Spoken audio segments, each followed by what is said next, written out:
Hello friends, ഇന്ന് നമ്മൾ റെഡിയാക്കി എടുക്കുന്ന സദ്യക്കൊക്കെ കിട്ടുന്ന നല്ല ക്രിസ്പി ആയ ഒരു മാങ്ങാച്ചാറില്ലേ, അതാണേ. അതിനായിട്ട് ഇപ്പോൾ ഞാൻ 3 വലിയ മാങ്ങ ഇവിടെ ചെറുതായിട്ട് അരിഞ്ഞ് വെച്ചിട്ടുണ്ട്. ഇതിലേക്ക് നമുക്ക് ഒരു 1/4 ടീസ്പൂൺ ഉപ്പ് ചേർത്ത് കൊടുക്കാം. എന്നിട്ട് നന്നായിട്ടൊന്ന് മിക്സ് ചെയ്യണം. പിന്നെ 1/4 ടീസ്പൂൺ മഞ്ഞൾപ്പൊടിയും കൂടി ചേർക്കുന്നുണ്ട്. എന്നിട്ട് അതിന് നമുക്ക് ഒരു അരമണിക്കൂറെങ്കിലും ഒന്ന് അടച്ച് വെക്കണേ.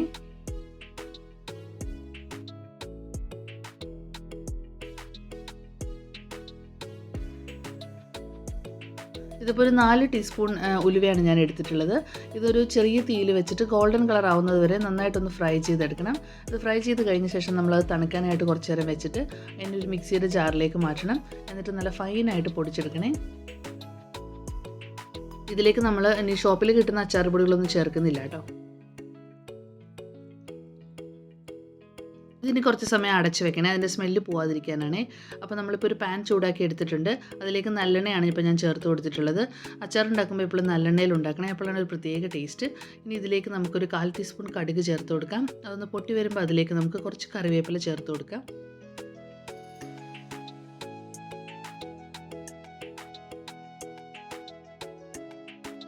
ഒരു 8 ഇതൾ വെളുത്തുള്ളി ചെറുതായിട്ട് അരിഞ്ഞ് നമ്മളിപ്പോൾ ചേർത്ത് കൊടുക്കുന്നുണ്ട്.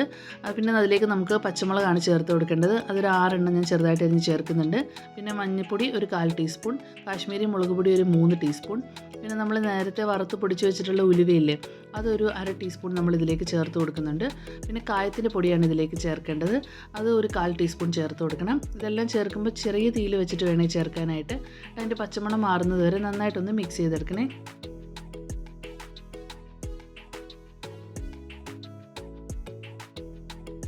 ഇതിലേക്ക് ഇനി നമ്മൾ അരിഞ്ഞു വെച്ചിരുന്ന മാങ്ങയും കൂടി ചേർത്ത് നന്നായിട്ടൊന്ന് മിക്സ് ചെയ്തെടുക്കാം.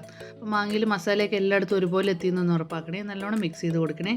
ഉപ്പ് എന്തെങ്കിലും കുറവുണ്ടെങ്കിൽ ചെക്ക് ചെയ്ത് നോക്കിയിട്ട് നമ്മൾ ഈ സമയത്ത് ആഡ് ചെയ്ത് കൊടുക്കണം. ഈ മാങ്ങാച്ചാർ കഴിക്കാൻ തന്നെ ഒരു പ്രത്യേക ടേസ്റ്റാണ്. അപ്പോൾ ഇതിലേക്ക് നമുക്ക് ലാസ്റ്റായിട്ട് കുറച്ചുകൂടെ നല്ലെണ്ണ ചേർത്ത് കൊടുക്കാം. എന്നിട്ട് അത് നമ്മൾ എയർ ടൈറ്റ് ആയ ഒരു കണ്ടെയ്നറിൽ അടച്ച് വെച്ചാൽ ഒരു 5-6 മാസം വരെയെങ്കിലും കേടാവേണ്ട നല്ല അടിപൊളിയായിട്ട് ഇരുന്നോളൂ. അപ്പോൾ നല്ല അടിപൊളി ടേസ്റ്റുള്ള മാങ്ങാച്ചാറാണ് നമ്മൾ റെഡിയാക്കി എടുത്തിരിക്കുന്നത്.